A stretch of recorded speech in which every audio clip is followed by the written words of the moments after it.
years now, I learned one thing that there's difference between what you are taught and what you learn yourself. During the course of this project, I'm sure most people would have had to watch some extra videos, had to go online, read some manuals, and those kind of knowledge you gain during this process are what will stick to you for life, are the kind that you would always remember because you had to go extra mile to get them. So I'm not saying it's Yes, what you learn to you forget, but I think you get what I'm saying. yes, I definitely. Okay, thank you very much. Let's hear from Patrick and then we'll start because we already have 21 people. Okay, Patrick, please. Good evening. Good evening, everyone. Yeah, good evening, Patrick. So, yeah, the assignment was a lot. I I went through hell and I came back. Yeah. My Um, greatest challenge was actually the HMI. In fact, till now, I'm still trying to set it up. I had to submit what I had done just before the deadline.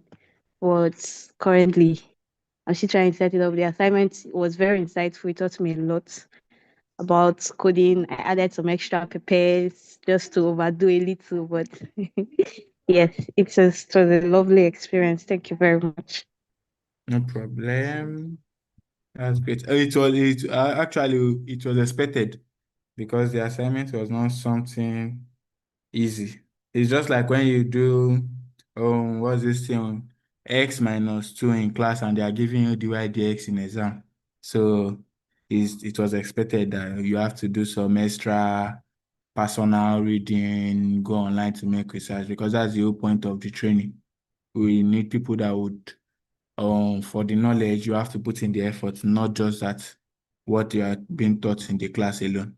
Because during the course of if you are to pursue this career path fully, you encounter some programs, some what's this thing called? Some devices that you've not trained with in course of your program, you've not worked with, you've not seen before.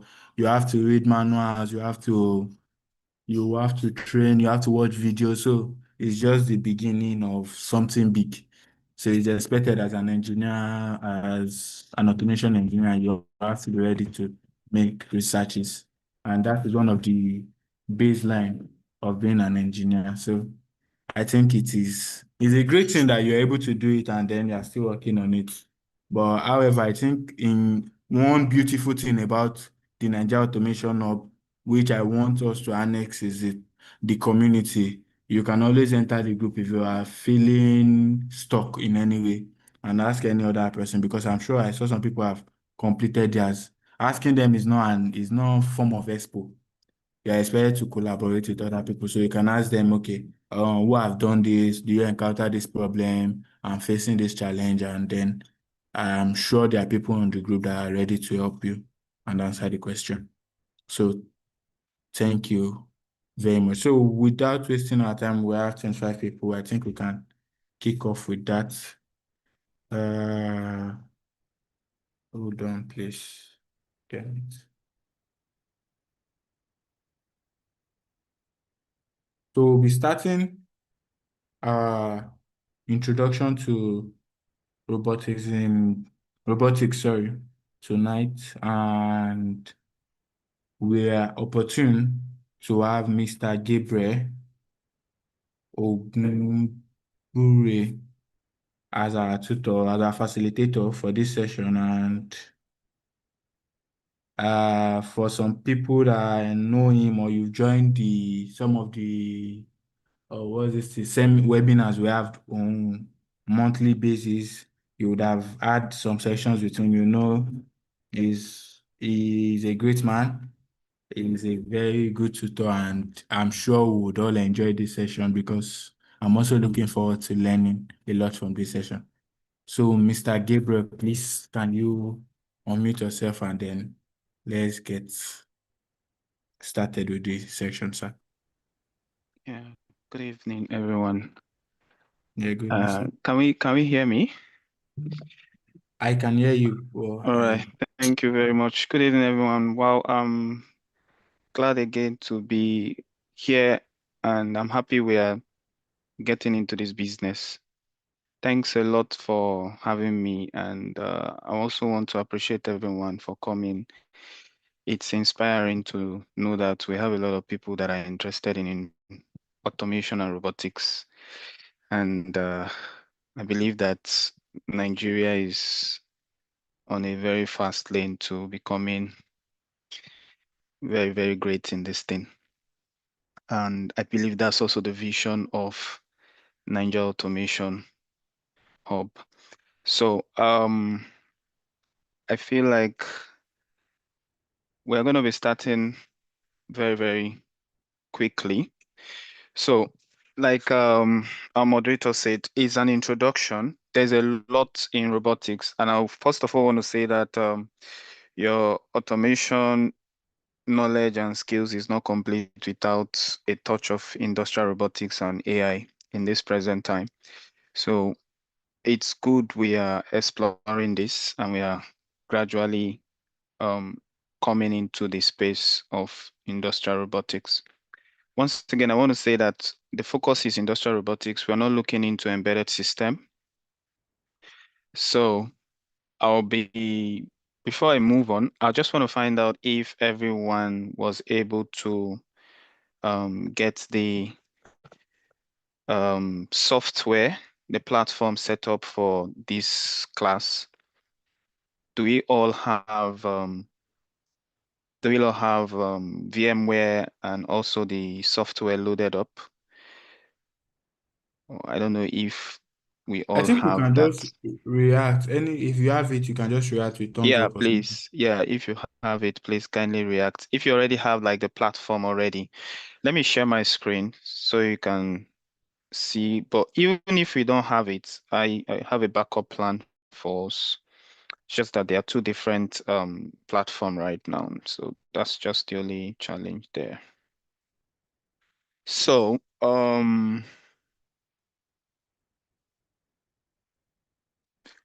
yeah, I will share my screen so we can all see what I'm trying to point out. Yeah.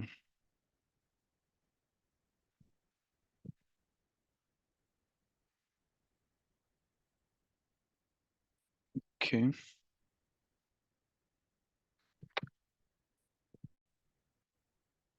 Let me just quickly share my screen. Okay. Can we all see my screen?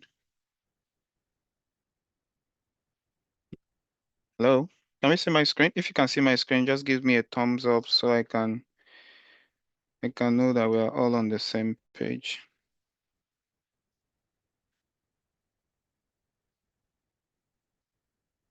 All right, thank you. So, um,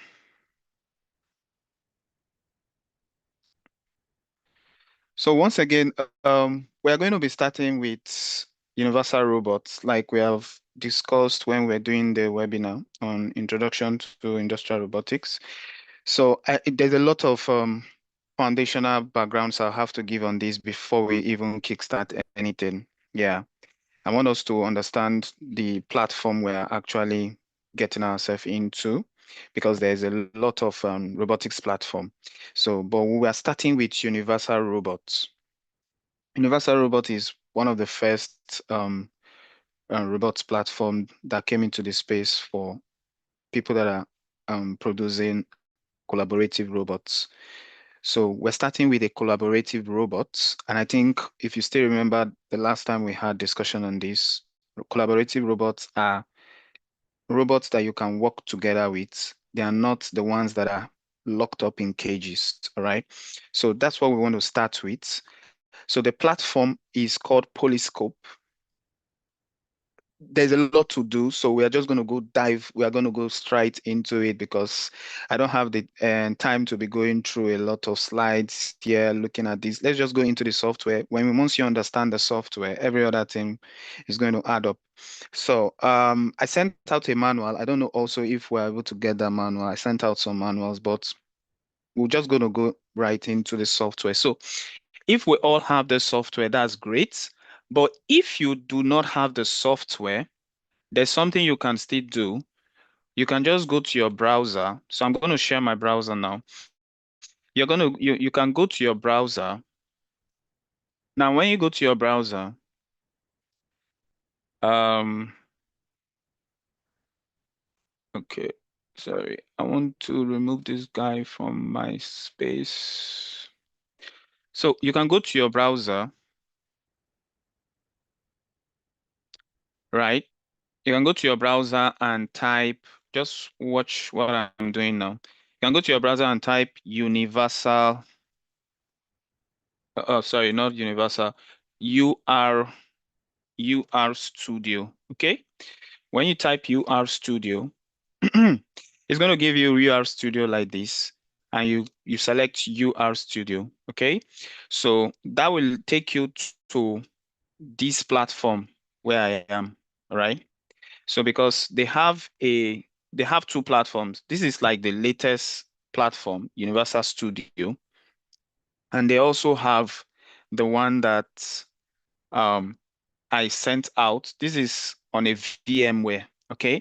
So I'm going to start with this one. This is the old platform, Polyscope 5, but the new platform, which is now on web browser, is Polyscope X, all right? So for programming universal robots, they use Polyscope. That's the name of their software, all right? They use Polyscope. And Polyscope has Polyscope 5 and Polyscope X. Polyscope X is the latest software platform they have developed for programming their robots. All right. But Polyscope 5 is the old version, but it's still very relevant. I think by now we know the difference between TIA Portal and um, Step 7, right? Step 7 Semantic Manager. So that's just like what it is also here. So Step 7 Semantic Manager is like Polyscope 5, while TIA Portal is like Polyscope X. Okay, so we are going to eventually explore Polyscope X, right? But um, I want us to start from Polyscope 5. Okay, so we're going to start from Polyscope 5, and I'll use this Polyscope 5 to explain the basics of every robotic programming platform. Yeah, because they all follow the same pattern, just like PLC programming. So they all follow the same pattern.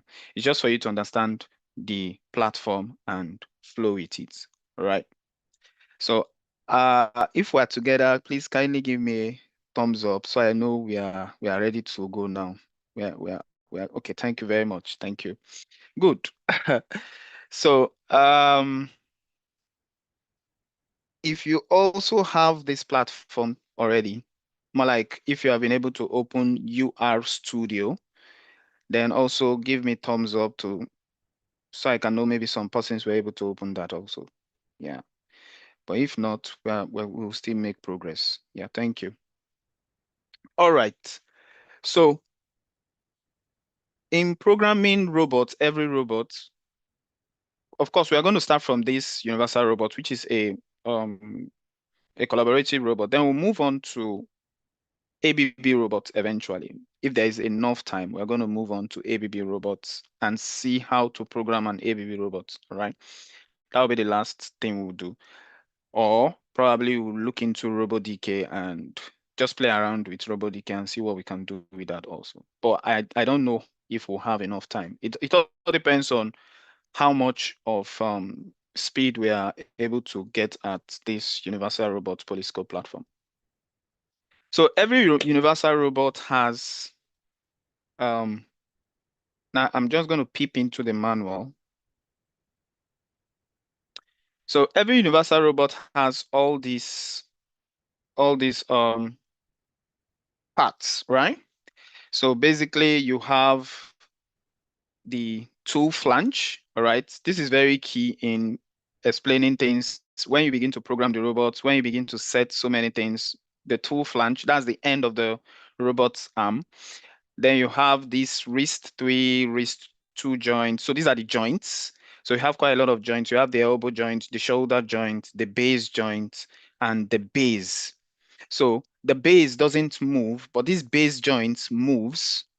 The base definitely doesn't move. It's tied, is a reference to the world, all right? Because we have a lot of references. So it's a reference to the world, while this tool flange gives the reference to the tool, okay? So when I speak of reference, I'm talking about the coordinate system by which the robot moves. So I'm going to explain all of this to us eventually. Okay, so a simple robotic arm consists of several joints, tool, flange, and base. All right. Now, these are the joints, right? These are the joints. So it has 6 joints. It has the base joint, shoulder joint, and elbow joints, wrist 1, wrist 2, wrist 3, and it has the tool flange. All right. So these joints are what makes the robot to move in different directions, right? Okay. So in between 2 joints, we have what? A link, right? In between 2 joints, we have a link. So, but all of these things, the most important thing to know there is to know the joints you are moving, and also to know the tool flange, to know the base and the tool that is being added to the tool flange. All right. So, um, I'm going to show this now in a standard universal robot platform. Now, if you look at this, if you look at this now, if we look at this, okay, you're going to see that we have, sorry, I'll still explain how this works, all right? I'll take my time to explain it. Just allow me to explain the joints now for now. I just want to show us all of those joints, right? So this is on UR Studio. Now, when you look at this, I am controlling the robot now based on the references. These are the reference, okay? So these are the reference that I was speaking about. Now, I'm going to show us even much better when we show. So all those points I was making, like those joints, all of those things are found here, right? So you can see straight away those links, they are here. These are the links, these are the joints, and I can control each of them from this point here. Now you can see the tool flange, right? Active TCP. I can change the tool flange here. I can do these are the references, okay? So you can have reference to the TCP. The TCP is the end of the tool. If I attach a tool now, the end point of the tool, that's the TCP, that's the tool center point. Then the flange is when there's no tool, that point, the flange is, okay. I think we still remember what I said about the flange. The flange is when you remove the tool, that end point there, that's the flange. You can have a reference to that flange, or you can have a reference to the end of the tool, right? Then you can have a reference to the base. It means this coordinate system can be to the base. It means the robot can be moving with reference to the base. Then the robot can be moving with reference to the world. It means if I have maybe an object here, that's in the world, right? If I have an object there, let's say in this space here, that's in the world. So if the robot can now move with reference to that object, where that object is located. Wow. So that's world. That's world based. But right now we don't have any objects in the space. So we can't do the world thing. But we can say, okay, move with reference to the base. And when I'm moving it, it's going to be moving with reference to what? The base. It's going to be moving with reference to the base. So it means this movement is with reference to the base. I'm going to show us how this works when we get to the other platform. That may make things a bit easier. Then if I say move with reference to the TCP, then it's going to move. Now, let me show something here. Now, I want us to note something. Yeah, most times when I have my classes, I like talking, or I like people talking, but I think for Nigeria Automation Hub, we don't do much of interaction like that. So I believe we are together though. But I'm going to throw a question now. So I'm going to do 2 things. I'm going to do relative to base. All right. So watch this. Now I'm doing relative to base. I want to move this robot relative to the base, right? And I want to adjust the Z axis. I want it to move along the Z axis. Now watch what is going to happen. I'm going to use plus. I want to increase the motion along the Z axis. So watch where is going up. Is going up, right? It's going up with plus. Then it's going what? Down with negative. That is if I am moving this robot with relative to what? To the base. It means the reference is at the base, right? It means this stuff here is moving with the entire robot arm is moving with reference to what? The base. Now I'm going to change it to TCP. So I want to move it with reference to the two center points. All right. Now I'm going to still move it along the Z axis. Now watch what is going to happen. There's a difference now. I'm going to use the plus. Now when I use the plus, what do you notice? It's coming down instead of going up, right? Then if I do this, is what? The negative is going up. That's because when you are moving the robot with reference to the two, because TCP is what? Two center points. It means if the tool is going down, if the robot is moving down the tool, it means it's advancing, it's going, it means it's positive, it's a positive direction because the tool walks downward, right? So if it's going downward, it means the tool is advancing. It means it sees it as the Z axis now is the vertical motion, right? The Z axis is the vertical motion. So that's something else again now, because we are dealing with 3D space here, X, Y, Z. So, but let me just say that the Z axis is what? Is the vertical motion. If we understand how X, Y, Z 3D dimensions work, for those of us that have used AutoCAD and the likes, probably you better understand, or SolidWorks. So the Z-axis is the vertical, right? In this case, the Z-axis for the movement of this robot is the vertical motion. Now, along the TCP, if it's moving with reference to the TCP, it means that it is only the tool that is being moved now. The robot is focusing only on the tool, right? It's focusing only on the tool. And what he's doing now is that when the tool is going downward, it sees it as a positive motion, right? When the tool is going upward, it sees it as a negative motion. But when it's moving with reference to the base, if the arm, because right now it's not looking at the tool, it's looking at the entire robot as a whole, because now it's with reference to the base, right? If it's going up, he sees it as what? A positive motion, right? Then if it's coming down, he sees it as a negative motion because the entire robot arm is dropping down, right? So this is just one dynamics out of every other thing that we're going to be learning when we are dealing with robot. But this is a very key aspect. When you understand this, you can know how to move your robot. Now, I'm going to go to the other platform.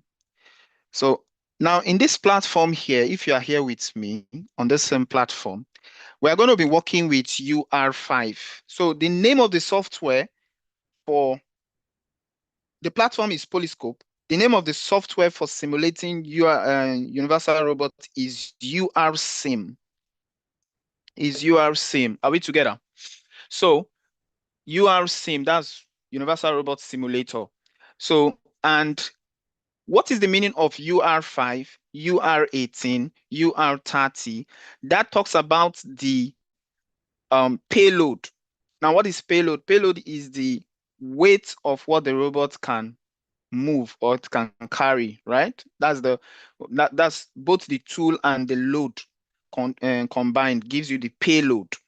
So if your robot tool is say 5 kg and it can lift or is lifting say an object of 10 kg, then the payload is what? 15 kg, right? But that robot may not be able to lift more than 15 kg. So if you are giving it anything higher than 15 kg, then it will not be able to lift it. No, so now when a robot can lift just 15 kg, when a universal robot can lift just 15 kg, it is called UR15. All right. That's this one. It means it can lift both the tool plus the tool and the load that it can lift. Maximum is 15 kg. Now, if it can lift just 5 kg, it's called UR5. That's on the Universal Robot platform. All right. So I'm going to be opening this guy. You don't really need to do so much because this platform is actually a Linux platform, is an Ubuntu platform. So, but they just created it in a way that you can actually use it as a Windows user. So all we are interested in doing here uh, is just to open this. Just double click on this guy. All right. So just double click on this guy and it should load up. It's going to take a while. So double click on that guy. That will load up for us.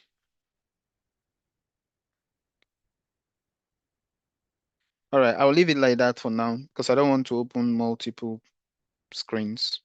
So when you open that, that brings you to this platform here. It brings you to this. That's the Polyscope platform, Polyscope 5 platform. It will look like this, but we'll wait for it to open. I just want us to make some progress. Now, this is Polyscope 5 platform, right? And what I was demonstrating here, I want to just quickly show us in this platform. It's much more like very much easier here, right? So it's the same robot that we saw in that other platform is the same robot here, right? And you can see that we have base and tool, just like I explained the other time, right? So if I put it on base, now this will explain things very well. I just want to explain this XYZ as this thing so we can at least be on the same page on it. All right. So straight away, what do you see? You see that there's green, there's red, and there's blue, right? Now, the green is the what? Is the y-axis. Then the x is what? Is the x-axis. And the blue is the z-axis. Now, straight away, you can see that for vertical motion up and down, you use what? The z-axis. Then for when you want to move backward and forward, you are using what? The y-axis. All right, that's more straight. Then the third axis, which makes it a 3D motion, is the x-axis, right? So if I move this robot up, now, you can see it's going up. Then if I move it down, you can see it's coming down, right? Okay. Now, you can see it's going up and it's coming down. So this is with reference to what? Base. Just like I explained here before, with reference to base. You know, the reference is in the base. That's why when it's going up, it's positive. When it's coming down, it's negative, right? Now, you can, of course, move it backward and forward, right? Can move it backward and forward. Now, if I do with reference to 2, that's to the TCP, you can see that this one automatically turns it for us to make you to realize that the focus now is now just on the 2. Now, straight away, what do you notice? This is pointing upward. It means if the tool is going down, it's going to be going up. It means it will be positive. Then if it's coming down, it's going to be what? Negative, right? So this is just the idea behind this. Now, but I'm going to leave it on base, which is the normal platform. Now, again, I want to show us the rotational aspect of things. Now, this is rotation for the tool. Now, watch what is going to happen with this coordinate points. If I use this, it's going to turn. So you notice that it's turning. It's just the tool, all right? So this orientation is for the tool alone. Then if I use this, it's turning the orientation, changing the orientation. Then I can also engage this. This can turn that joint. You can see the joint is being turned, right? The joint is being turned, okay? So all of these motions are possible with the robot. Since the robot is a 6-axis robot, it can move in all direction. Then I can also engage this forward. You can see it's just the tool that is being moved. So it's the joint around the tool point. All right. Now somebody may be asking, what if I just want to move just the joint alone? Because what you notice now is that a lot of things are moving together. It's not just one joint that is moving. Everything is being moved together. When you are engaging the robots on a direction, it's like you can see everything is being moved together, right? All the joints are being engaged to achieve that direction or to achieve that position you want to achieve. Now, but if you want to move joint motion, that's what is called joint motion. If you just want to move just the joint alone, right? For instance, I want to move just the base. I can use this. Now, what is being moved only is the base. Every other joints are stable, but the base is being rotated, right? The base is being rotated. So this is joint motion. This is joint motion. Now, I can do the same for the shoulder alone. This is just the shoulder alone being moved, right? You can see every other thing is stationary, but just the joint here is being moved. So this is joint motion. Then I can also move the third one, the elbow. Then I can move the wrist, right? I can move the wrist. Then I can also move the other point there. Then finally, the last one. Okay, so this is just to give us an overview of how the robot moves based on joints and based on position. Now, look at this is just joint motion, right? The base. But if I engage this, you can see that everything is moving together. As it's going down, the joint, the elbow and the shoulder, they are all moving together to achieve that position, right? So that's not just a joint motion, but that's the robot trying to move all its joints to achieve that position. Okay. Likewise, also, if I'm doing a rotation, it's going to be adjusting its motion, its joints to meet that orientation. Okay. All right. Now, because we're not using a physical robot, we would have seen how to free drive the robot. All these joints, they are motor controlled, right? Now, when you press the button, you can actually engage it, but now you can move the robot by pushing it. That's free drive. Free drive is like releasing the joints, so it's no longer tied to signals now. So when you are free driving, you can move each joint anywhere you want. But because we are just doing this, if it's in the as a physical stuff now, it would have been possible.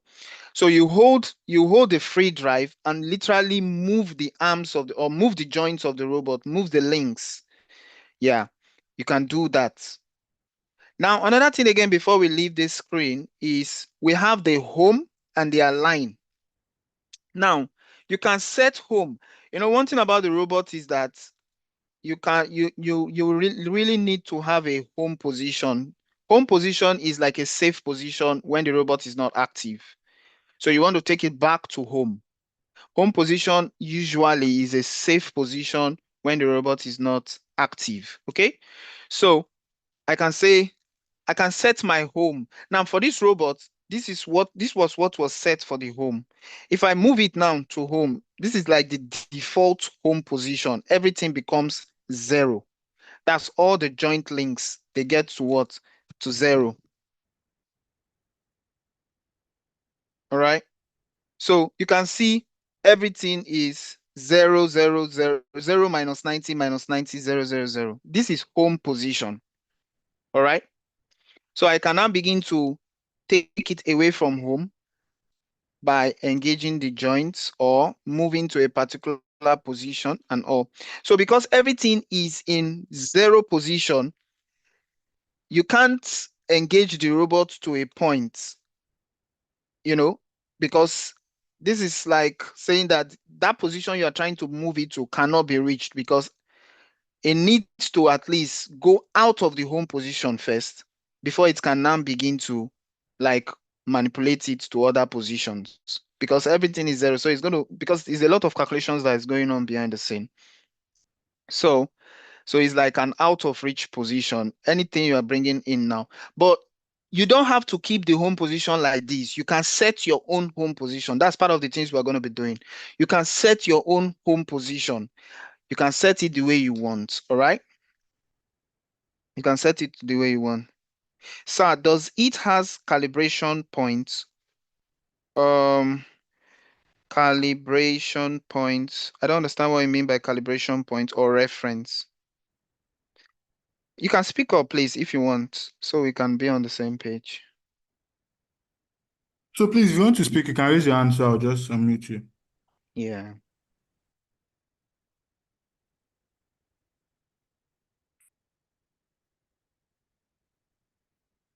Okay. While we're waiting for him, now it has.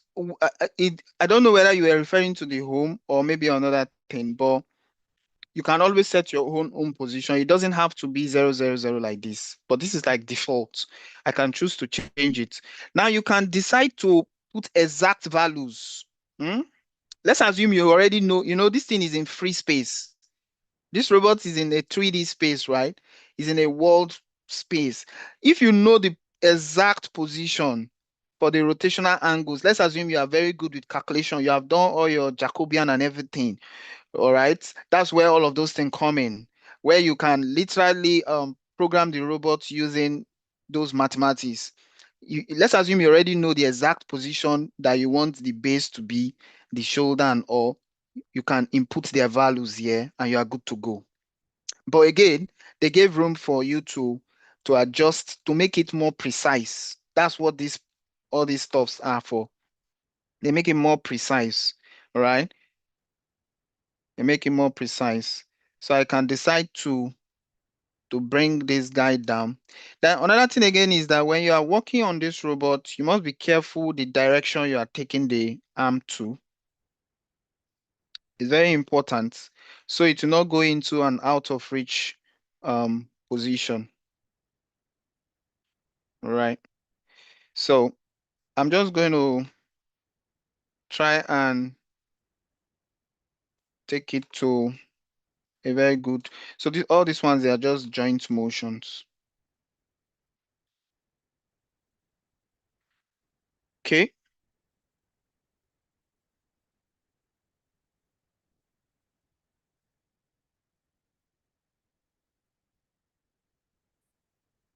So let's assume that I want to bring it down now. I can begin to manipulate it once again, right? I can choose to engage this one. I can even decide to move it like this.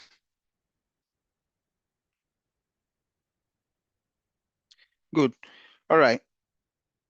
Want to ask a question? Please go ahead.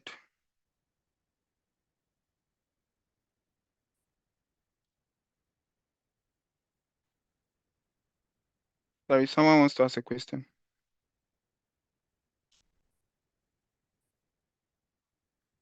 Okay, so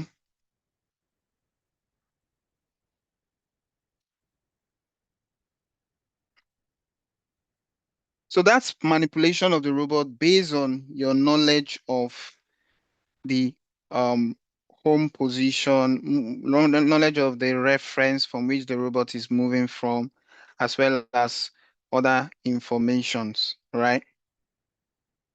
Now, we can choose to manipulate the robot to different positions. You can move it forward. You can take everything out of zero position so that you can now move the robot to wherever you want it to be.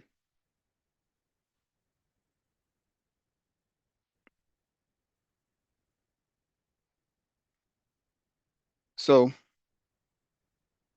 for those that have the software, I hope you are following.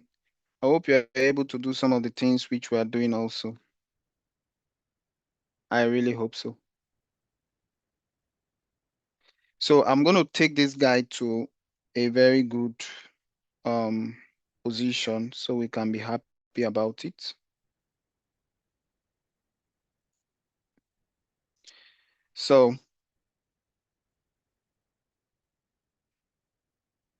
yeah, all right. Now watch this now. You can see that this wrist, this joint here is not aligned.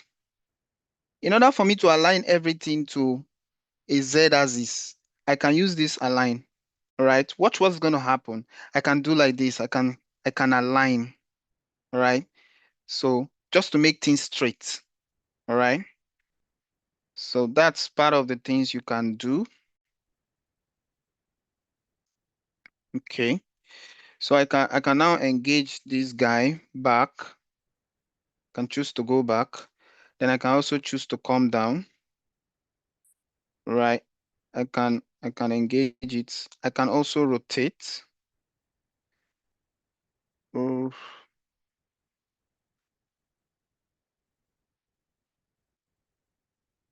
yeah. So I'm going to leave it at this point when it comes to motion, movement, and all. Now, I'm going to go into I'm going to go into the installation tabs so I can show us a few things. All right. Now, in this installation tab, there are two very key things here: TCP calibration or TCP positions and orientation. These 2 points, they are very important because the robot needs to know where the tip of the tool is. You see, the robot does not know anything. You have to teach the robot everything. So you need to carry out a TCP, the TCP settings, so that the robot can know where the tool is, the tip of the tool is. Okay? The robot needs to know that. Then another thing again is the orientation of the tool. The robot also needs to know the orientation of the tool. So that's where settings come in. So I'm going to run through some of these things, then I'm going to guide us on how to do them. So in this installation tab, you have TCP, you have payload, you have mounting, you have IO setup. I'm going to explain all this IO setup. You have the two IO, you have the variables, you have the startup home position. This is where you set your home position. All right. Then you have conveyor tracking, screwdriving. These are like templates for you to carry out some tasks like conveyor tracking and screwdriving. Then you also, that's on the general tab. Then you have motion, smooth transition, motion version, motion limits. So this may not be too important to us. Then you have the safety, robot limits. This shows you where the limits are, the joint limits, the planes, all right, tool position, and other important stuffs. Then this is also where you have your IO, tool direction, and several other things. But again, some of all these things may not be used in this our class. Then you can add a new point in the world. Yeah, that's like add maybe anything in the plane. You can add a plane, you can add a line, you can add a point. That will be a reference to where the robot is moving to. Then if you want to interact with other softwares, or maybe you want to connect this robot with a PLC, this is where you're going to do all of that. You can use a Modbus, you can use Profinet, you can use Ethernet IP. So Ethernet IP is your Allen Bradley, Profinet is your Siemens, Modbus is like a general communication protocol for several communication devices. So you can actually link it up with a Python program also and control things from Python environment. What's the importance of the tool position? What do you mean by tool position? Tool position. Which tool position are we talking about?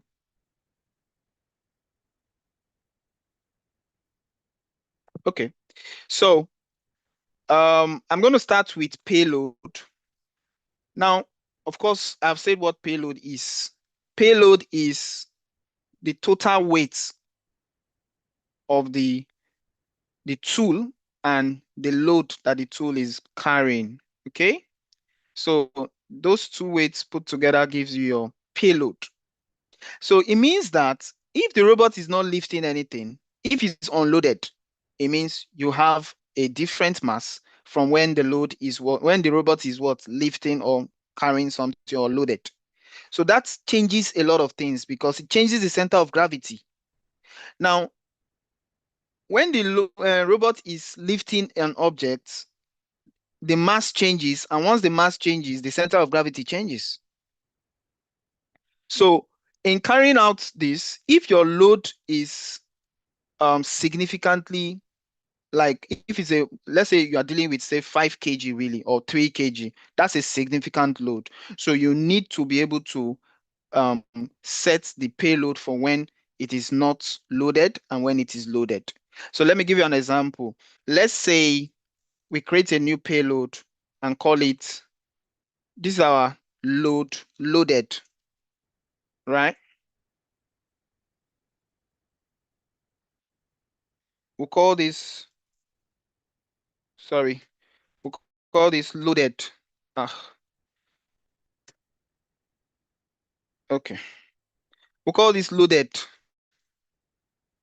right? And I create another one. I call it what? Unloaded. So I have two different payloads, right? So I will now say when it is not loaded, let's say the mass is 1 kg, right? Then when it is loaded, I'll call it 3 kg. So you can see now that we're having two different payloads, right? Two different payloads. Then I can choose to use them in my program so that when the robot is asked to lift something, I can change the payload in the program.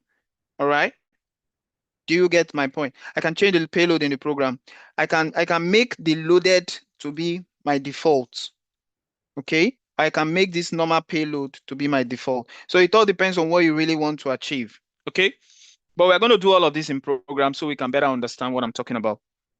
So in setting the payload, you need to use this wizard, this measure wizard here. That will measure the center of gravity of the stuff. So there are two things I want us to do.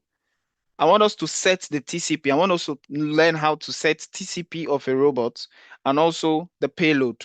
Okay. So we're going to do these two things and we'll move on to write our first program. Okay. So now I have this robot and I'm just going to give it 1 kg as just, let's assume that that's what our mass is, our payload is. Now, but the center of gravity is not yet known. So it means the robot um, does not know the center point, does not know the tool center point, does not know the end of the tool. It doesn't even know the mass, because if you don't know the center of gravity, that will the robot may be moving faster or moving slower than it should move based on the weight that is actually seeing. So in order for the robot to move smoothly and move in line with the center of gravity, you need to set it. You need to like do these settings, okay? So that's what we're going to do. So it's a very simple process, very, very simple and straightforward. If I click on measure, it tells you the steps you need to take. Okay, so basically what he's just saying here is that the robot can estimate the payload and center of gravity with 4 different TCP positions. Okay, so it means if I move this robot in 4 different positions, it's going to carry out an estimation of the of the payload and center of gravity. So when the 4 positions are set, the robot performs the calculation. You must vary TCP position to avoid repositioning. So you can see they are changing the position of the of the TCP. That's the end of the tool. You are changing the position. You are changing it to different directions. So I'm going to go to the first one, right? So I want to set the first position. This is just simple step to doing this, okay?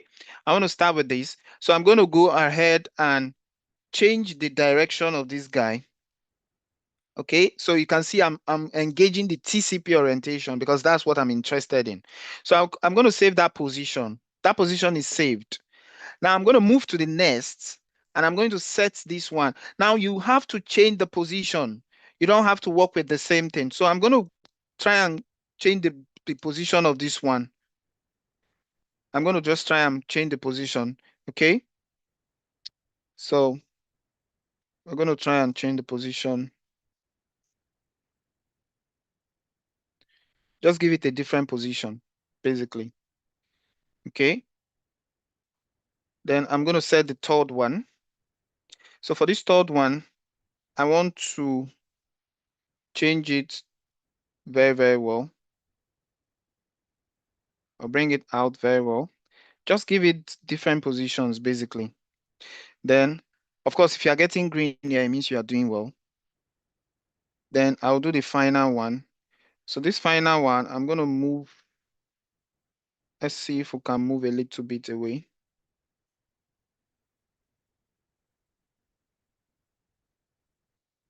So I'm gonna just pick a different position. So once I've done all of that, say the measurements have been completed. Now, if you're not getting what you want, it simply means that, of course, it's going to do the calculation based on what you have given it. So it's going to do the calculation based on what you have given it. And if you are not getting what you want, you may have to repeat it again just so you can get the exact value. All right. So let me just do one more time. Start with this one. And mind you, again, this is just a simulation. We're not using the physical robot. If we're using the physical robot, it would have been more realistic. So I'm going to try and change this one.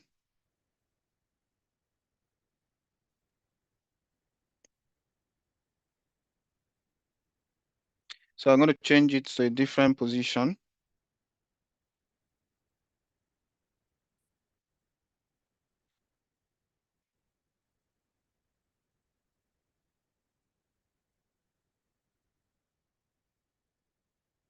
Okay, so I'm just going to go ahead and continue with this. And the last one. Last one. Let me engage this guy a little like this.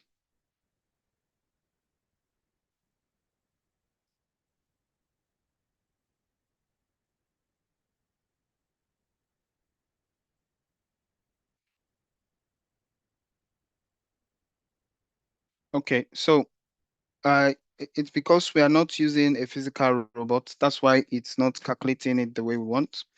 So, but it's going to do a calculation. For now, just put 1 kg here as our mass. Mass is usually set, you'll be the one to set your mass. Then it's going to do the calculation based on that. Now, but that's the process to doing that. Then let's go to the TCP. Now in the TCP, you have just, for now, we are just working with just one TCP. Now, what we want to do with the TCP is the same thing, but we want to tell the robot where the end or where the tool is, the tool position is, right? The tool center point.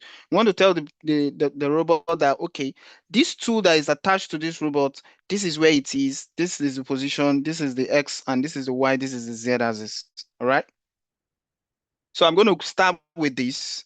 Now, move the TCP to the same position. For this one, you have to move it to the same position from different angles. I'm going to show us what that means. Now, I'm going to start with, let me just make this guy to look let me place this guy in a very good position first. Let me try and adjust it.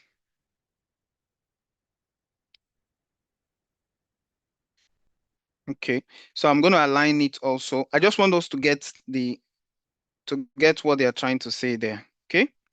So you can see that this tool is actually in this position right now. The focus is this guy here. Now I'm just going to click OK for the first position, right? Then I'm going to go to the second one. I want to set it. Now I'm not moving it. I'm not going to touch the position because the position has to be the same. I'm going to change the orientation, okay? So I'm going to just bend this guy, but the point there is still going to remain the same point, right?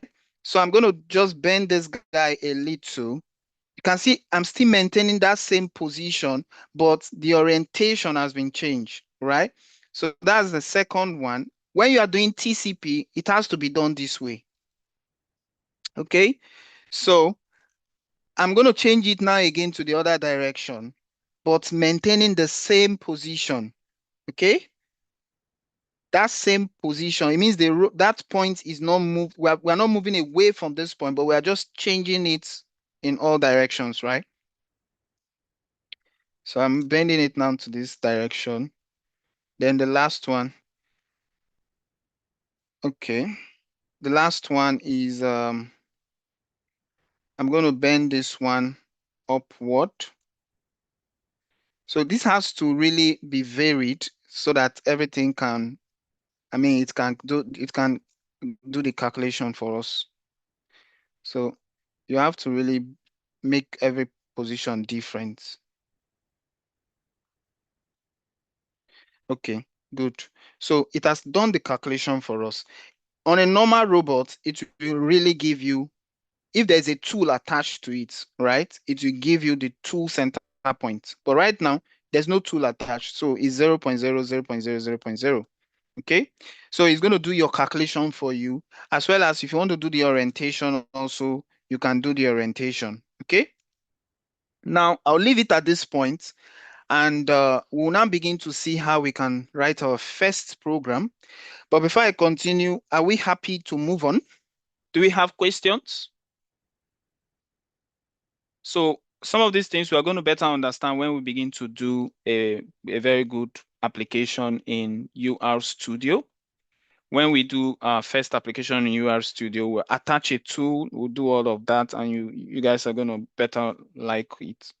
And very possible we are going to be working on one of these projects, either the pick and place project or the machine tending project. All right.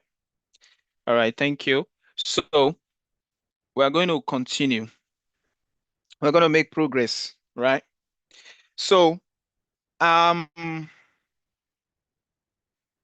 when you open Universal Robots, for those of us that have opened it, this is what you're most likely going to see first, right? If you are there, so it shows to you that you can run a program, you can program the robot, you can configure the robots. This is on the VMware platform now. So all of this can be done, right? So I want to show us now how to write your first program. And I want to do it from this platform for those of us that have this VMware platform. All right. So we want to program the robot. You can start by configuring, or you can program the robot, or you can run a program, depends. Now, you have to power on the robot first. So this is where we do that. You click on this, you power on. There are two stages of powering on. This is the first stage. When you power on, it boots to robot active. Then the arms are not yet released, more like the motor are still off. So you need to turn them on. That's the brake release. So when you press it again, then it comes on. Then you can set your payload here also, and you are good to go. Then you click exit. So it returns you back to this platform. If you want to configure the robot installation, it will take you back to this page, the installation where we just came from. You need to configure the TCP, you need to configure the payload. That's where you do all of that. Then you program the robot, then you run the program. So it literally starts from configure robot installation, program the robot, and run a program. All right. So I'm going to just follow it that way. Right? So it takes you back here once again, which we have just finished, right? So payload, you set your payload, and you set other important things that you need to set. For now, we'll just leave everything the way it is. Now, IO setup. Let me say a few things about IO setup, right? This is very important. So you have the PLC has all these IOs. I wish I can, oh, sorry, not the PLC, the robot. I'm coming. Let me quickly show us where this comes in handy. I'm going to go to the manual. And what I want to show us in the manual is I want to show us the controller. So the robot is there and it has what? A controller. So I'm going to be showing us the controller so we can understand what the controller looks like. All right. So I'm coming.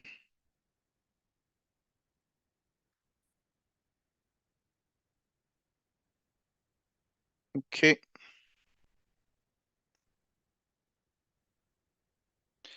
So this is what the robot's controller looks like. Okay, I'm coming, please.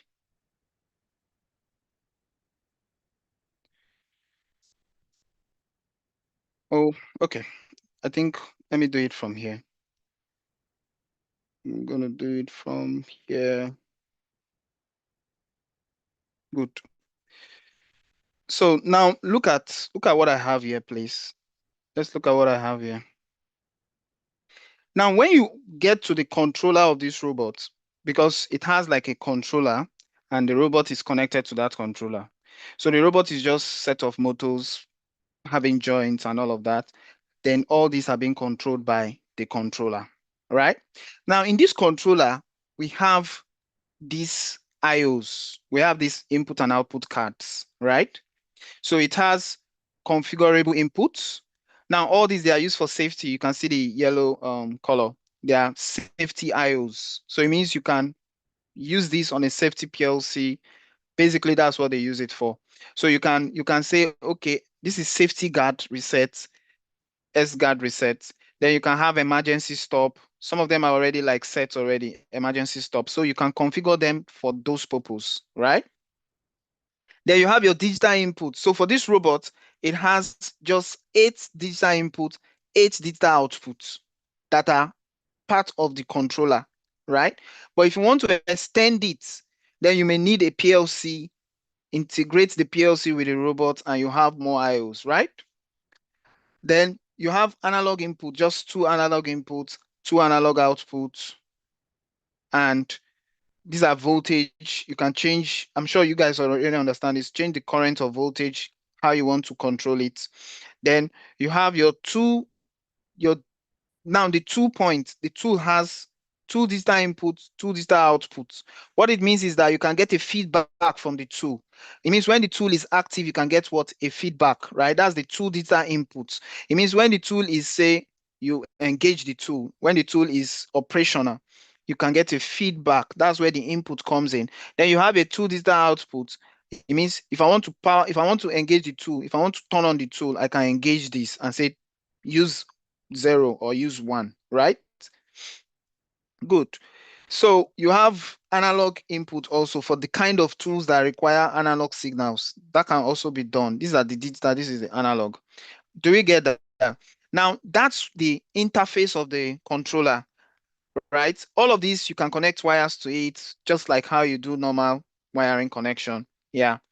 Now, that's for the robots, internal. Then externally, like I said, you can use Modbus to bring in input and output, all right? It means I can use an Ethernet cable, that's Modbus TCP, and achieve even much more IOs. I mean, this time now we're not dealing with just the peripherals or the internal input and output. Now we're now dealing with externals, right?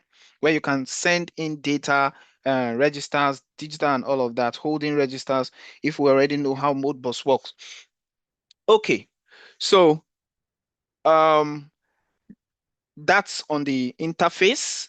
Now we are ready to program the robot, right? Now, we're going to be writing our very first program. Very, very first program. Now, I have a lot to explain in this program, okay? I'm going to be taking my time to explain. What's the difference between servo drive controller and the robot controller? The robot controller makes use of, it can have servo motors, but it's not a servo drive controller. Servo drive controller is purely for servo drives, right? It's purely for servo motor, sorry. So it's just the drive that controls the motor. Just like how you have VSDs, VFD, and all of that, that just controls normal motors, right? So you can have servo drive controller that can be used to control servo motors. But this is robot controller. Now, but we know that the motors that are used for the robots, for the robot joints, they are actually servo motors because of precision and everything. So, but that doesn't make it a servo drive controller because it has more features for robot processes. Okay. So we can say that the robot controller has servo drive inside it, but it's much more than a servo drive. It's not just a servo drive. It is, I mean, look at it, it has its own software interface. It has, it's a programming platform, basically. It's not just a drive controller. It's a very rich programming platform. All right. It said, can we do all this with the UR Studio? Perfectly, we can do everything that I've been saying on the UR Studio. Yes, and that makes things very easy. And you can even do much more because it has what? It has components that can be attached. Let me give us an example. So if I come to this 3D platform now, I'm going to raise this guy up, right? I'm going to drag it down back a little. Just that it's a bit slow on this platform, but it's a better platform for simulation because you have several things here. Now, I can come to everything I've explained can be done, right? This is joint motion. You see, I just click, this is move. That move that is in the other side is here. This is joint motion, right? I can move the joints. I can move the joints, right? I can do like this. Can you see? It's moving. This is the base now. This is the shoulder. Just like what we did earlier. Everything can be done here. I'm starting with that platform, but we eventually come to this platform. This is the platform we're going to use for our project. If we're not going to go to ABB or RoboDK, we're going to use this for our project. All right. So we have the elbow. Everything can be done here, basically, right? Now, I've explained calibrations. Now, this is also TCP. Just like how we are moving those things, you can set yours here now relative to base. You can value as shown in preview until. So this is current TCP of this guy. Okay. Then do we have people asking questions? Okay. All right, good. So if you want to do other settings, what you do now, you come to application. Under application, you have mounting, you have frame, position reference, you have grids, end effectors, right? TCP position. So if I click on this, right, you can see payload setting can be done here also. I can come here and say two flange. This is the TCP, right? I can do like this and say add, let's say I'm adding a new TCP, right? I'm adding a new TCP now. That's an end effector. And I can come here again. You see that stuff that is there, that wizard. I can use it. I can do likewise again, just exactly what I did before, right? So I can move it.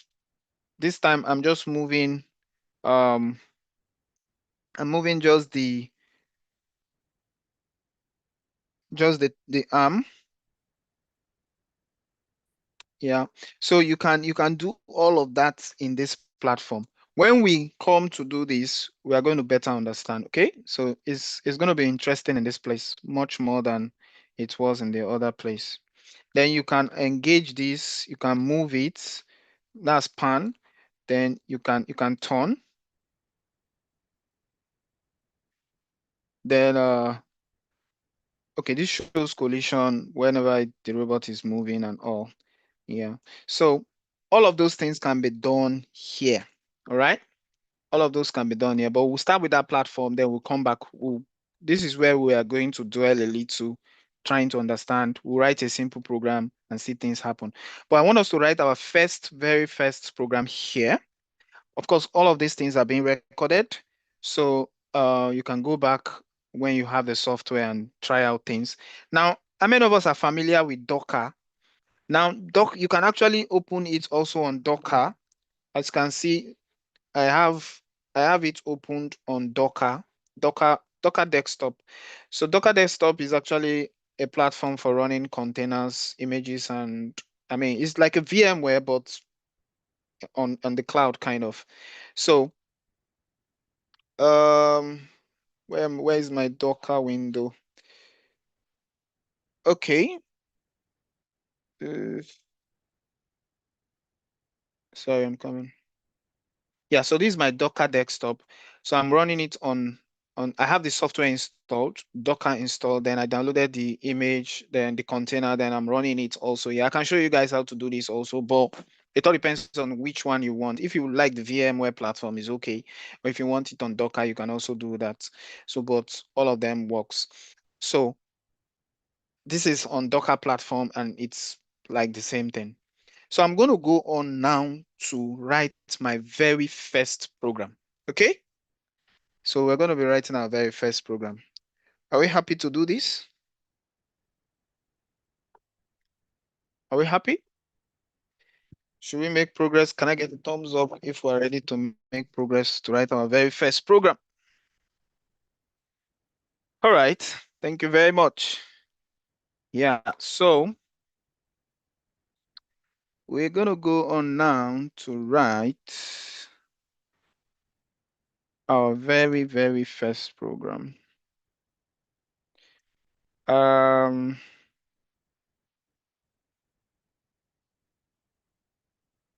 Okay. Sorry, I want to remove this line. It's kind of not giving me a good vibe. Let me stop sharing and let me share again.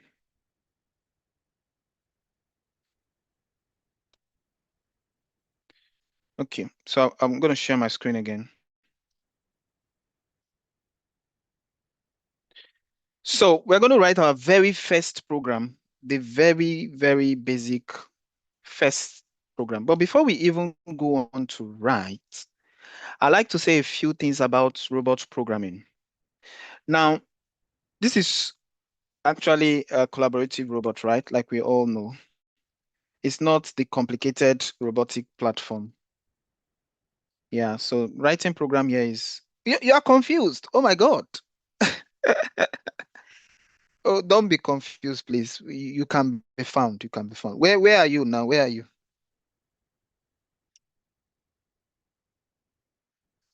Okay. Where are you lost?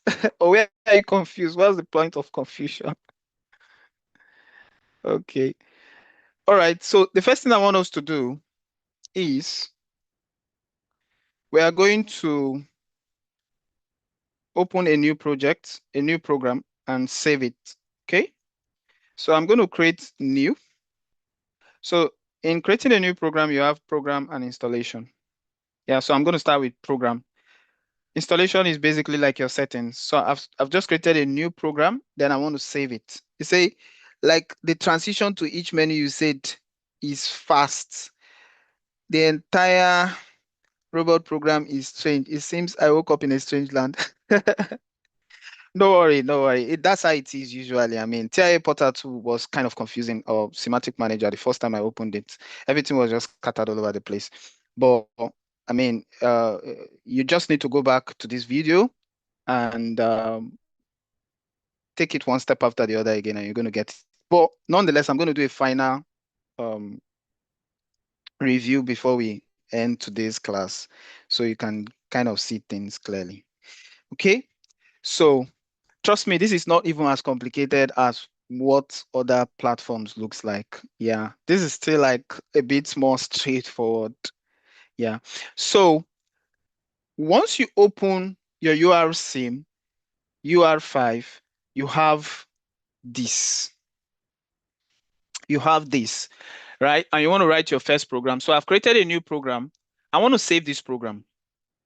I want to give it a name. So I'm going to go and do save as. Now I'll just save it randomly in any position, any place, but always I can find it wherever I save it there. So I'll call this class 1, right? I'll just save it that way. Yeah, we can also save it as class 1. Ensure the selected save drive exists. Oh, sorry about that. Um, Let me save it in bin.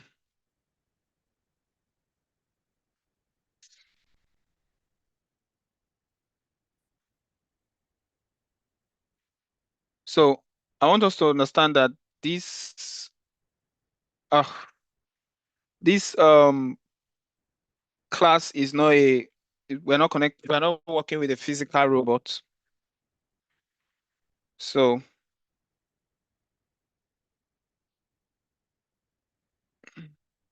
sorry, I'm coming.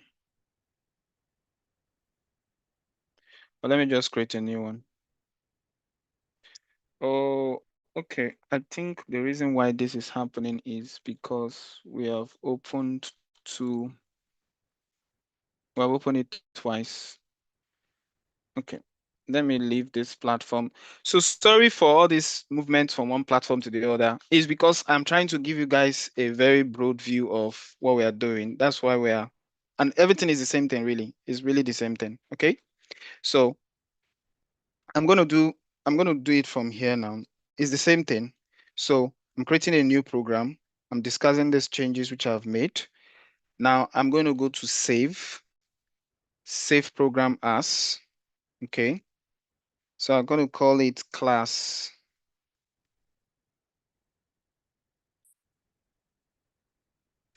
1.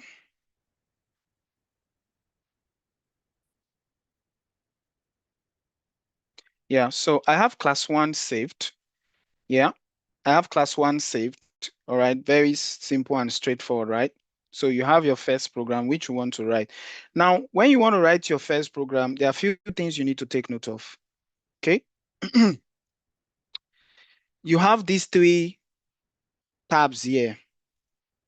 You have command, you have graphics. Graphics just shows us graphics shows us the robot itself, right? It shows us what's happening. So if I want to simulate this program, I'm going to just open the graphics and it's going to show me the movement and everything. Okay. Then I have variables. Variable shows me the values, real-time values as the robot is working. Yeah. Now, I'll leave it on command so that I can see what I'm doing. Basically, I can see the commands I'm putting in. So we have all these nodes. So we have this basic, we have advanced, and we have templates. Okay, so I'll leave templates for now. We're going to work on basic first, right? So in these basic commands or basic nodes, we have move, we have waypoints, we have direction, we have wait, we have set, we have pop-up, alt, comment, folder, set payload, right? Then in the advanced, we have loop, subprogram, assignment, if scripts. Now, your universal robots, they work with UR script. UR script is their language and is based on C++. That's what it's based on. Although it's very close to Python also, but not really, it's not Python. So it's like the foundation of the program is actually C++ or C language. So if we are going to be writing scripts, I'm going to show us maybe 1 or 2 scripts later, how you can use scripts in your program, use UR script, but you can convert all your program to a script, you know? So basically what we're saying is that you can use, when I create this program now that I want to create, using all these commands, all these nodes, I can convert everything to a programming language in script, UR script, and you can read it from there also. So what's the first thing to note about programming robots is that every robot needs what is called a waypoint or a target, right?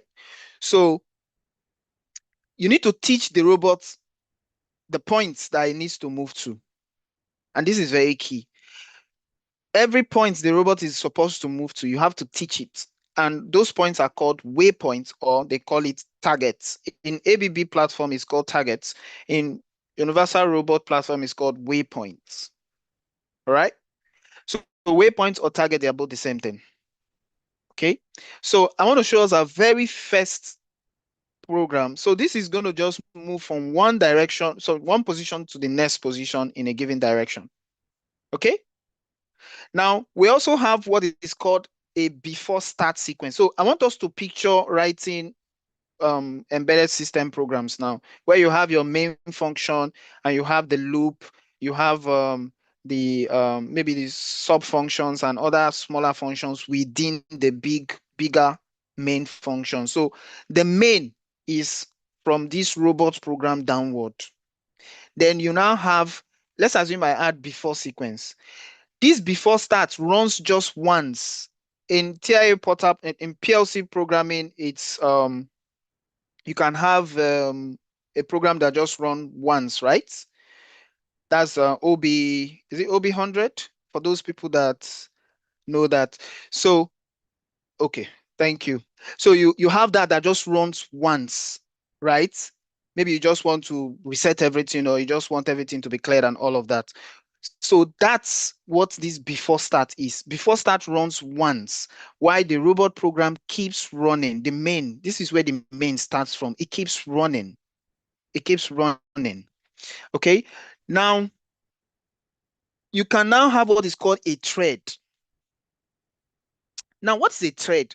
A thread is not an interrupt. So there's now, in PLC programming also you can have interrupt, OB, and all of those things.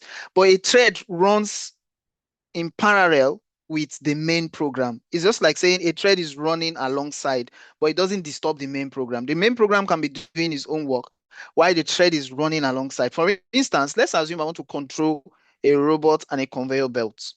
I can put the thread, I can use the thread to run just the conveyor belt movement. Say, okay, just be moving. I don't want it to disturb my main program. So that's what a thread is. You can have several threads, but they run alongside the main program. It's like a subroutine. I think that's like what well, not necessarily like a subroutine, but it just runs alongside kind of.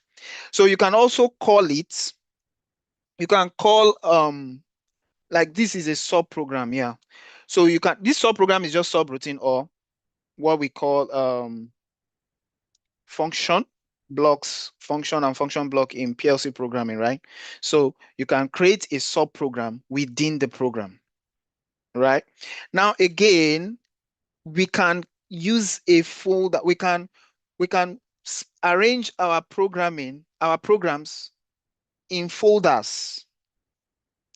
Later we're going to really, you're going to really like this. You can arrange your program in your program lines in folders and say, okay, this program, this set of lines is for pick, this other one is for place. So everything is within that folder. Okay. Then you have pop-up. You can use a pop-up also to just send a message. Then you can add comment to your project also, to your program. All right. Now we're going to start with move. So there are three types of move in robot programming, basically. We have the move J and the move L. The move L is called the linear move, and the move J is the what? Is the joint move. Now I'm going to explain what that means. I'm going to explain it. Now, let me just give us a practical one. So let's assume that I want to move from point A. This is point A, and this is point B. I want to move from this point to this point. I can move from that point to this point in two ways. I can move like this, right? or I can move straight, right?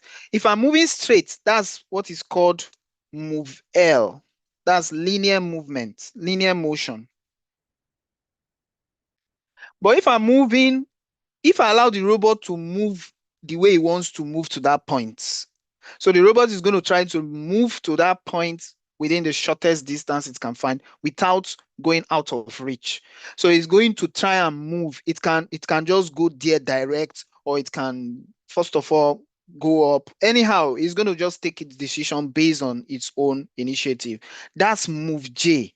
So it's going to be based on the joint movement.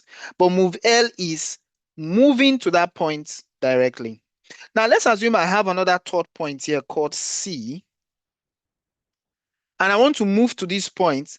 The robot can, now that's where move, that's the third one. It's called move P.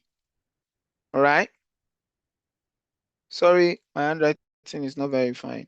So that's move P. Now I can move from A to B to C linearly, right? But the thing about linear motion is that the robot is going to, imagine moving like this. That's too sharp.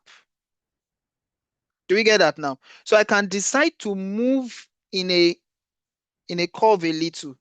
That's where move P comes in. Do we get that? So that it can be a smooth motion. It can be a very smooth motion, right? Okay. Do we have any question? So that's move P, but I usually don't use move P a lot. I use move L and move J.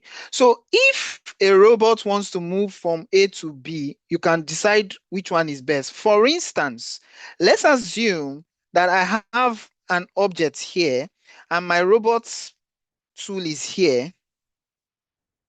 Yeah, let's say this is my robot tool and this is my robot.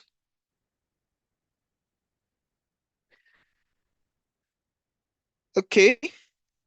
Now, if I want to pick this object, how am I supposed to move? I'm supposed to come down to pick it. That's linear motion is going to achieve this for me. And if I've picked it, I can go back up again linearly, right? But if the robot wants to, that's what is called approach. This is the approach position, like above the object. Okay. Now, but if the robot is, say, the arm is not there, let's say this arm is not there, I think there should be like an eraser here. Yeah, let's say this arm is not here. Let's say this arm is not here. Sorry, we'll still demonstrate all these things. You'll be very happy to see it. So let's say this arm is not here. Let's say the arm is, say, up like this. And maybe the tool is pointing this direction. You can't possibly pick it that way. You have to, first of all, bend downward first. So J will do it a very good work here. But if the tool is already pointing downward, it's okay to just go down and pick it and come back up. But if it's in a maybe a far away position from the stuff that will not achieve linear motion, then you can use the J. The J will just take his own initiative, do everything and bring it down. All right, so that's just an idea of what the motions looks like. So I'm going to be demonstrating this now.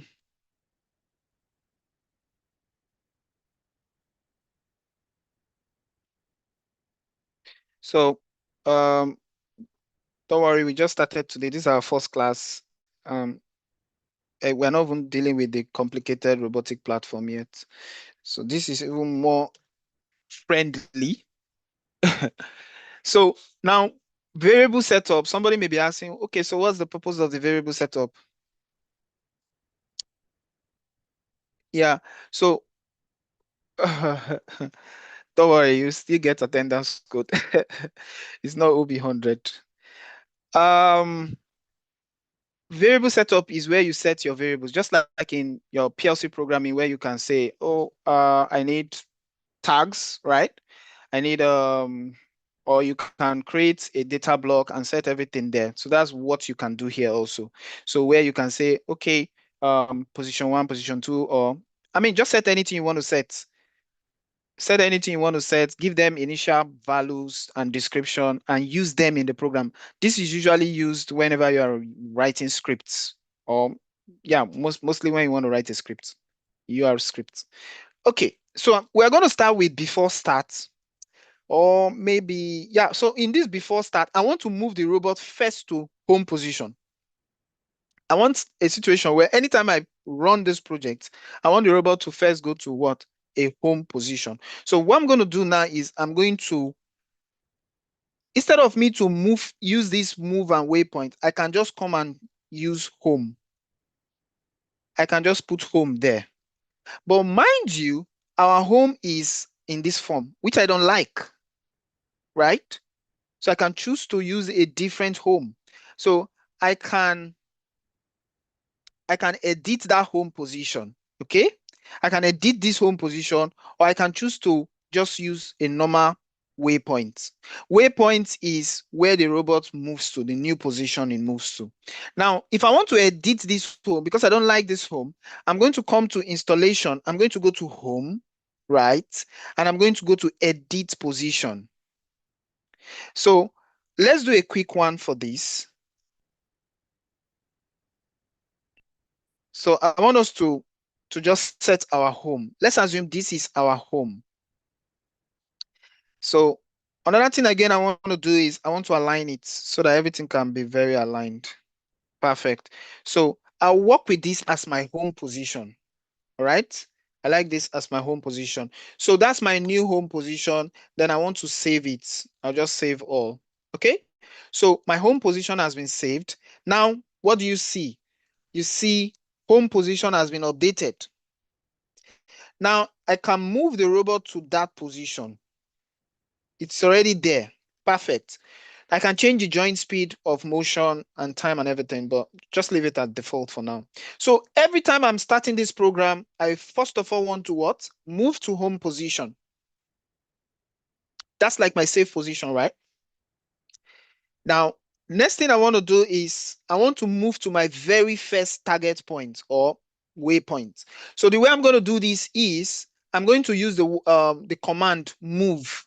So I'm going to use my command move. Sometimes before you can add the tool position also here. You can possibly say, okay, I want the tool to be opened.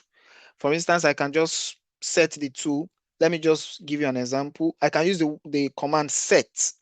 Set here is used to turn on things and turn off things. That's it interacts with the digital input and outputs, just like how you use PLC, that you want to turn on an output or turn on an input and all of that. Get an input into something and turn it on off.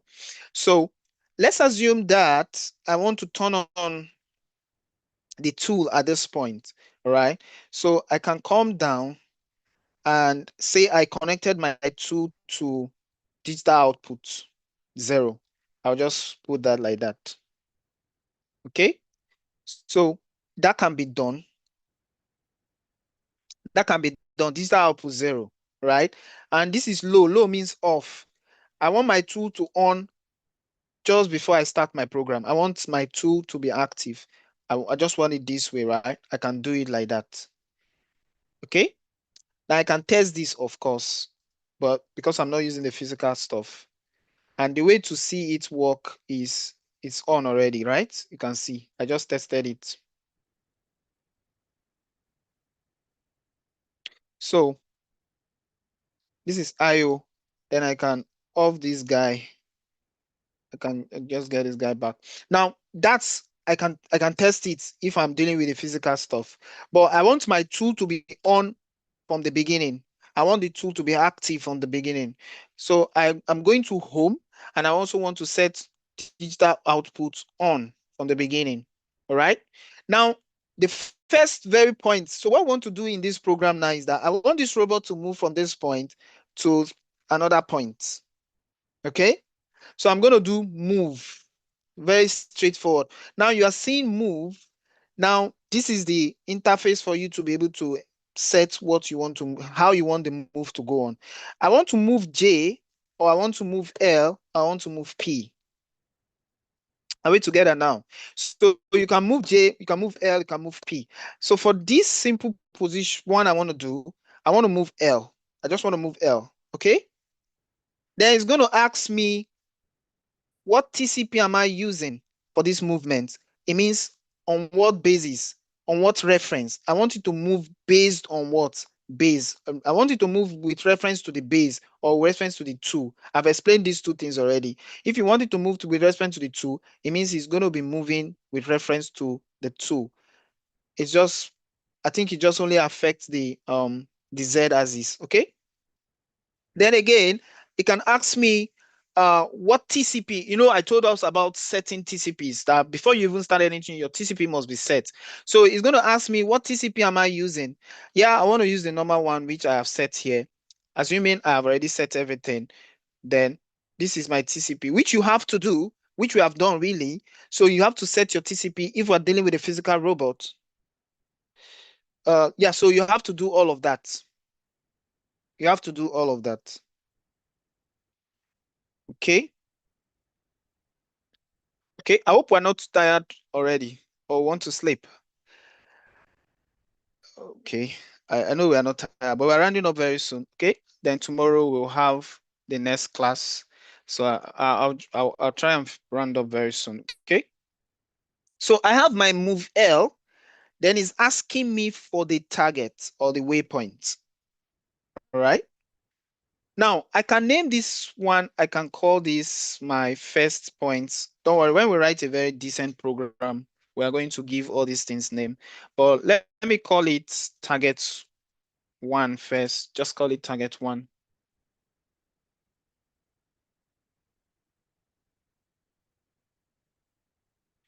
Okay. Or instead of calling it target one, let's make it more like something we can relate with. So I call it point A, right? So I want to move L to point A. From point A, I'm going to move to point B. Now, I want to do everything linear, right? So I'm going to add another waypoint here. I'm going to call this waypoint linear. I'm going to call this waypoint point B. Okay. Then I'm going to just add the final one. Now I'm using all of them like this because they are all linear movements. So all of them can fall under that move L, right? So I'm going to edit this guy. This is point. Sorry to cut you short, sir. The attendance Yeah. code has been pasted on the comment or the chat box. So please let's make use of it. Thank you. Oh, wow. My mouse pointer is not showing. You say we would appreciate if you use a mouse pointer software to enlarge the pointer. It's trying hard to track your mouse movement. Oh, sorry about that. Oh, okay. No problem. I'm going to look into that so it can be bigger. Yeah, I think that's really true. It's just that sometimes it slows things down also. Okay. So I have 3 points. I want to move this robot to these 3 positions. But right now, the 3 positions have not been set. All right. So I have point A, point B, point C, which has not been set. So what I'm going to do is I'm going to click on the first point and I'm going to set waypoints. So this is where you now move the robot to the new position you want to move it to. Okay, so for this one, I just want to move the robot. Let's go down and maybe go back or go like this. Let's start our journey from front. All right, nice, good. So let me see if I can align anything. Yeah, perfect. So we have that as our first point. See, that's changed. Then we move to the second point. So for this one, I want to go back to this position.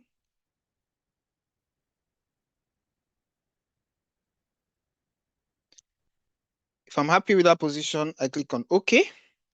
Then I move to the third one and set waypoint. For this third one, let me see if I can. Yeah, let me just move like that.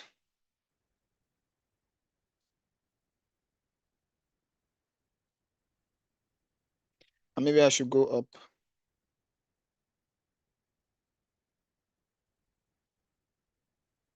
All right, perfect. So I have these 3 points. Now, can we test this? Let me quickly save this. So in order for us to see this in action, I'm going to go to graphics. All right. Then I'm going to press my play. So he's asking me, where do I want to play from? Play from the beginning. So he's going to go back to the first position, which is home. So he's always going to start from there, right? So now I'll click on that and it's going to go to that place. That'll be my starting position. So you see what the robot is doing? It's starting from that first point, moving to the second point and moving up. But what do you notice? Everything is what? Linear, right? Can we see that? So we can see the robots doing a very, very, very good linear motion here.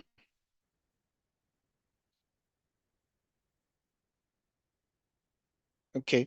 Now, if you want to see those lines, you can see the lines. Can we see those lines? Good. This is linear motion happening. All right. Then I can actually put this also to show the previous position of the robot. So you can see where the robot was before and is moving away from it, doing all of that. Okay. So this is programming in abstract because there is no real environment. So where we are going to do the real environment programming is the UR Studio platform, right? That's where we're going to do the real environment programming and maybe other platforms too. Okay. So this can continue forever, right? Just like how programming works. Now, do we have any question here? Okay. So final thing I want us to do before we end, just a few minutes left. What we're going to do is we don't want to end our program that way. Maybe I should add, let me play around with a move J now. Yeah, so what we're going to do with move J is I'm going to add a new point. This is a move J point now. So I want to make this guy, this new position, I'm going to give it point D.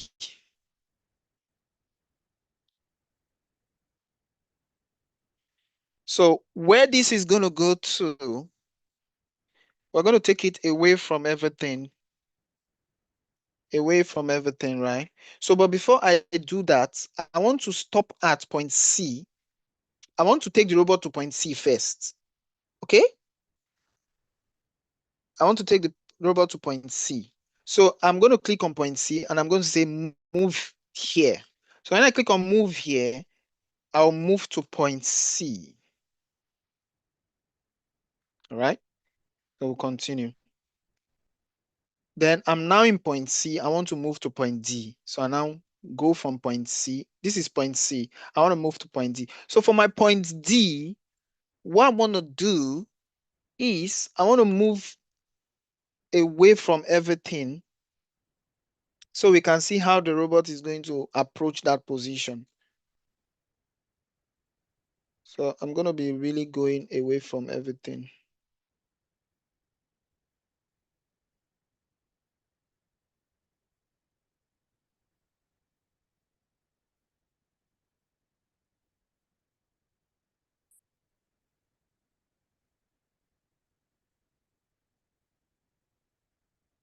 All right, let's just work with this one.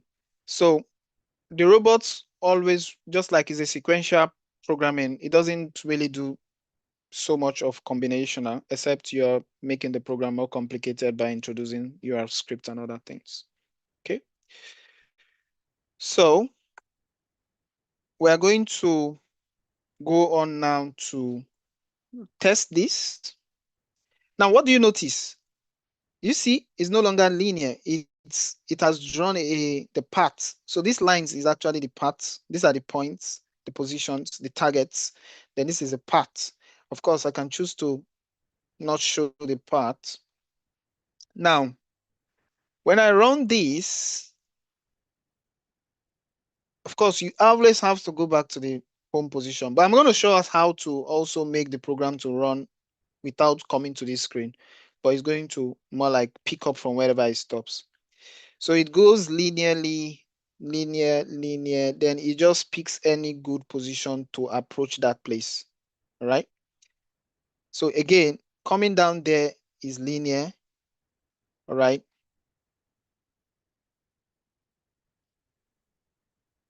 So I'm going to be stopping here for today. For those of us that can practice, feel free to practice. By tomorrow, we are going to